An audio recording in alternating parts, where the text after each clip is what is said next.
Hello and welcome to Kim's Wellness Space, the podcast. We are currently on season 5. This is episode 4.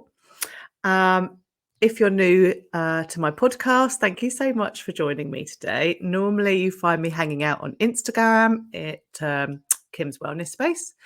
And if you haven't listened to any of my podcasts before, please go back and listen to them. There's quite a lot to fill up your podcasting time if you like that kind of thing. We're also available on YouTube. Thank you for joining me today. So it took me a while to decide what I wanted to talk about today. At the moment, I'm having one of those things where there's a lot going on in my brain and I want to share it, but you have to do one thing at a time, don't you? And you have to be patient and you can't share everything in one go. So it's difficult to know which bits to share. So far in season 5, we've talked about Tough Mudder, which I am doing in September with one of my sons and his wife. And Ben came on and chatted with me about Tough Mudder, as he's one of their ambassadors this year. And then I've also chatted with Sarah, who is a confidence coach, who is wonderful and is all about saying yes. And then there's just been a little bit of me as well. And this week I was like, what shall I tell you guys about? Shall I talk to you about my training? Shall I talk to you? I've done a lot this week on my Instagram about menopause. So I was like, maybe I should carry on sharing that. Also, it's come up a lot with my clients because I'm a wellness accountability coach about this whole striving for perfection. So I was like, do I need to share that? What do people need to hear this week? And then it kind of occurred to me that actually they're all very interlinked and weaved together. So I'm just going to talk to you about the whole lot. So we're going to start with the training. Training is going really well. Now, I'm not doing a definite plan of training for Tough Mudder. I was doing movement anyway. It's one of the things that I do to help my menopause symptoms, which we will get onto in a bit.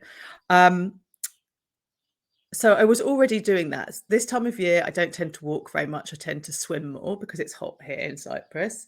I already do loads of yoga because I love yoga and it's played a massive part in my wellness journey personally. And I love lifting weights and I've been doing that for a while.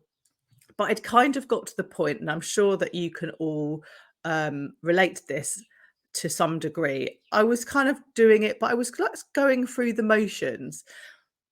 And there's nothing wrong with that. Don't get me wrong. Like any movement that we do is good. Like you can't do bad movement. Do you know what I mean? Like if whatever you're doing is 7 minutes, that's 7 minutes of movement that you may not have done. So it's good. But I wanted to get stronger. I wanted to be able to lift more. I have jokingly said in the past a few times, like maybe in the last few months, I want to be a kick-ass grandma. I do not want to be an old lady that can't do things for herself. And I think it's really important. And it's like all these things, isn't it? When we're young, we think, oh my God, it's so far away. I don't actually need to be worrying about being an old lady. But time disappears really quickly. And, I am nowhere near being old lady age. But if I don't look after my bones and my health now, when I get to being 90 odd, then I'm going to be grateful that I've put all this hard work in now. So, I'd kind of looked and I was thinking, well, I pay for a PT because I'm not a PT, I'm a yoga teacher. So I do need to have somebody's knowledge helping me. And I was doing what she was telling me. I was following the workouts, but I was probably only doing 3 a week. I wasn't being particularly consistent. Lots of times you can feel tired when you're going through these menopause symptoms, and so it's quite easy to say, oh, do you know what, I don't really fancy it today. I'm my body's tired, I'm not doing it. Which again is like, there's nothing wrong with that. But for me, I knew that I could probably do more. And I already know that the more things that I do to promote my wellness, the better I feel, the more I want to do. It's like anything in life, isn't it? The more you practice, you get better at it, you want to do it more. And so I kind of gave myself a bit of a talking to, and was like, I spend all day long coaching people on how to find balance, how to, habit stack, how to make plans, how to utilize their time best to achieve while still living. And if I turned it in to look at me, I wasn't really following my own advice.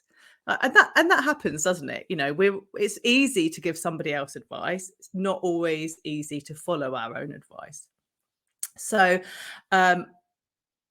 January, actually, I had a really good month. I was very focused. And then February went a little bit out the window. March, we were away in the UK visiting family and friends. And so it was, different. I was out of my normal environment. So when we got back, I was like, right, April, I'm going to be on it. And so since April, I have got this plan. I'm following it to the letter.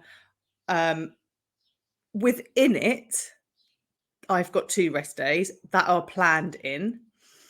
And I am also very, very good, because I've had a load of practice, at listening to what my body needs. So I can get up in the morning and I can now tell, am I actually tired?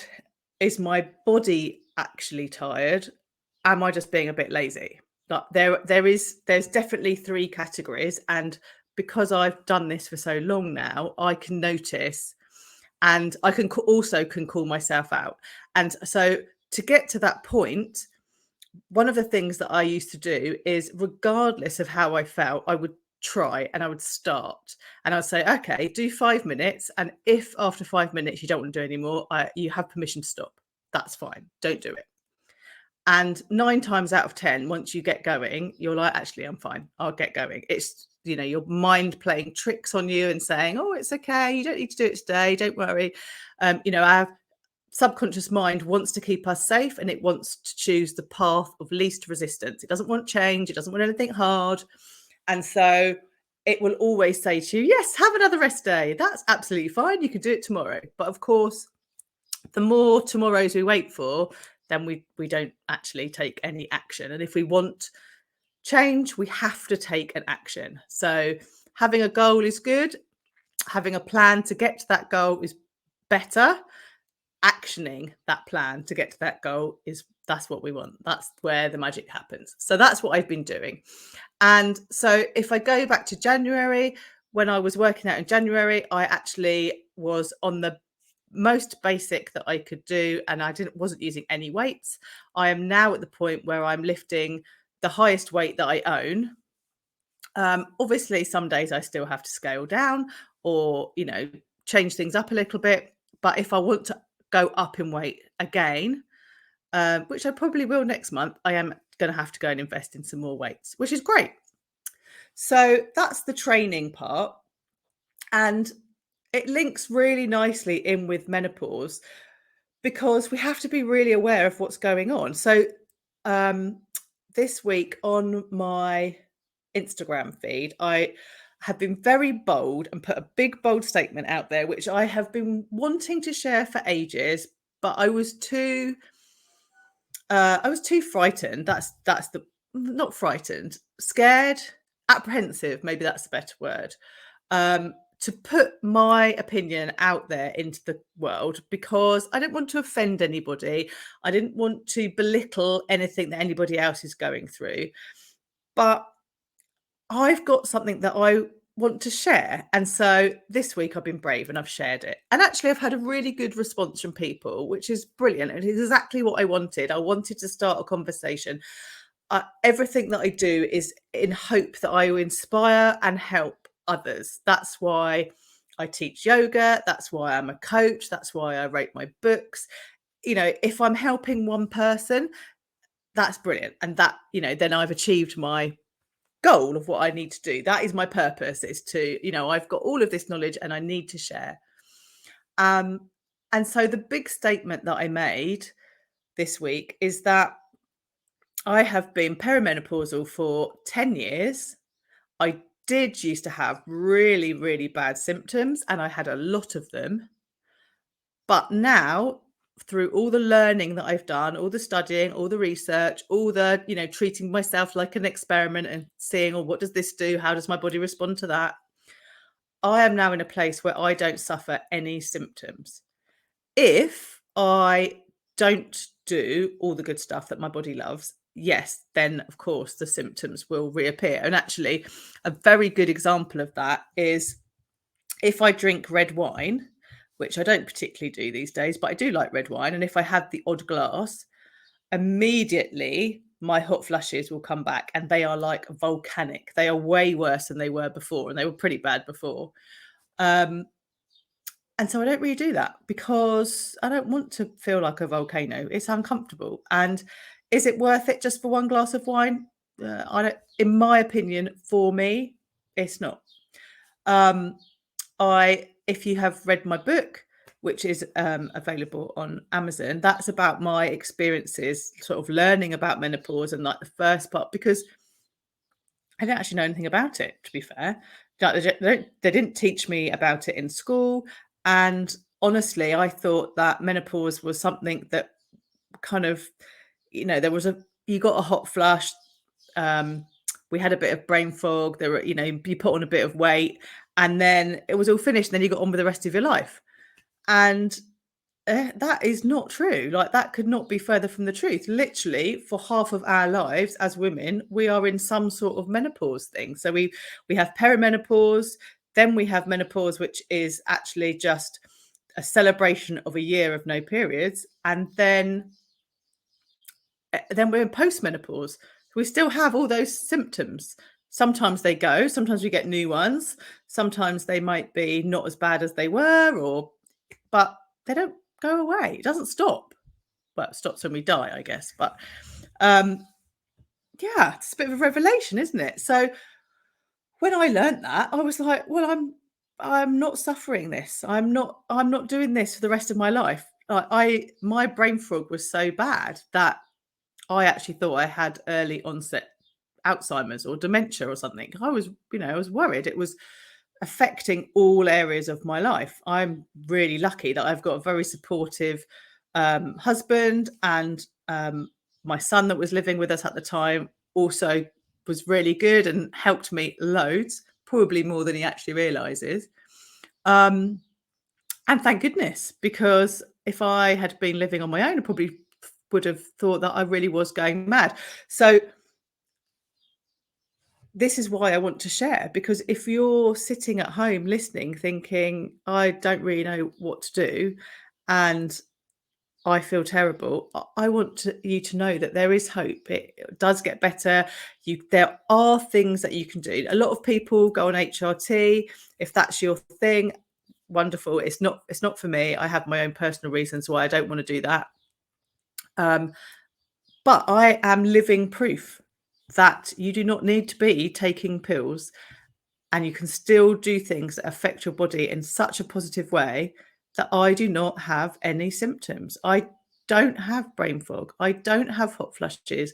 My heart palpitations have stopped.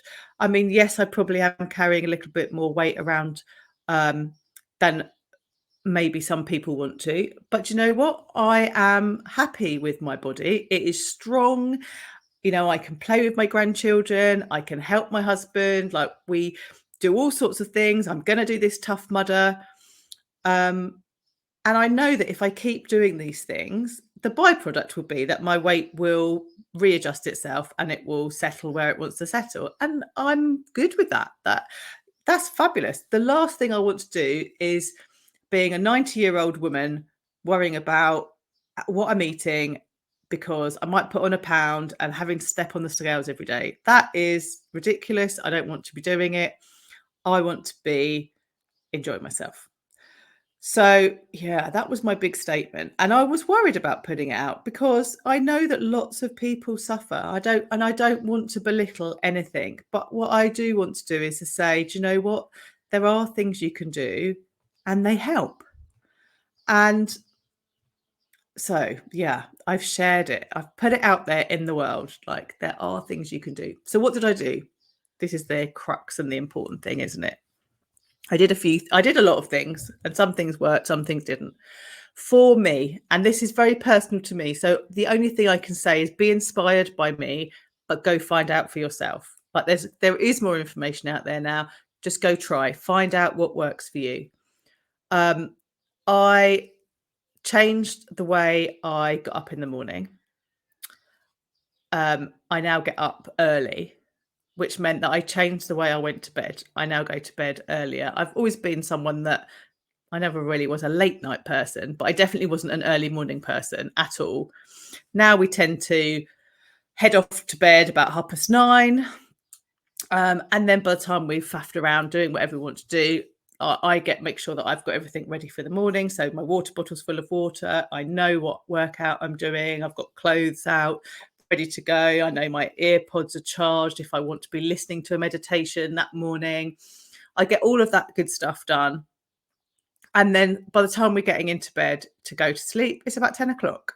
And then the alarm goes off at 6. And most mornings I get up at 6. Not every morning, because I'm not looking for perfection, remember? And we will talk a bit more about perfection in a bit.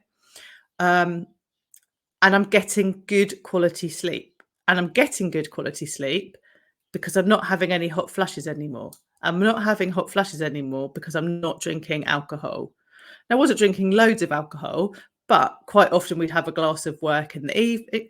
Yeah, a glass of wine, sorry, in the evening when I was working. And once we moved to Cyprus, life is very social here. So to begin with, there was more drinking and socializing. It was a good way of networking and meeting people. Now we've kind of found our, I don't know, sort of flow with our new life, I guess you could call it. And I quite often opt to be the driver so that I don't have to drink because I don't mind. It doesn't really bother me. So, so better bedtime routine, better morning routine, no drinking alcohol. My morning routine, not no drinking alcohol, significantly reduced. I don't really, how many alcoholic drinks have I had this month?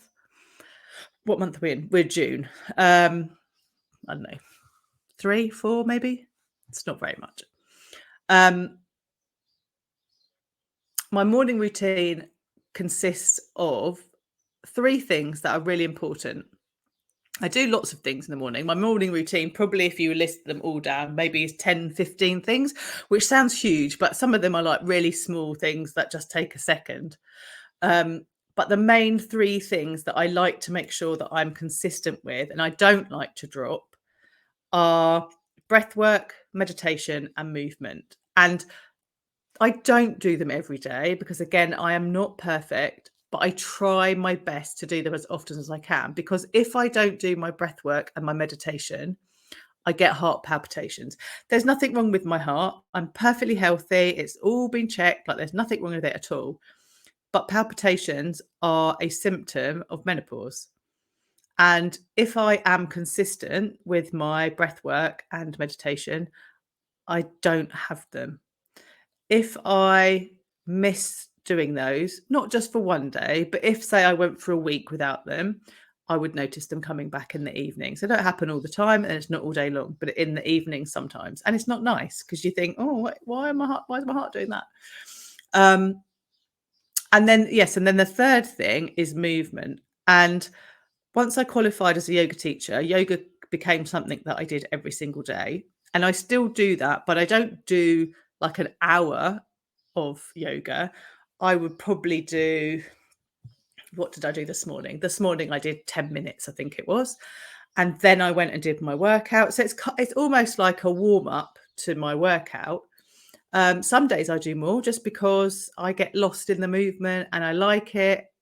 And then I'm lifting weights and I'm also swimming. And then once it gets cooler, I'll go back to walking again. the movement is important. I'm not exercising to lose weight. I'm exercising because it makes me feel good. It gets my blood pumping.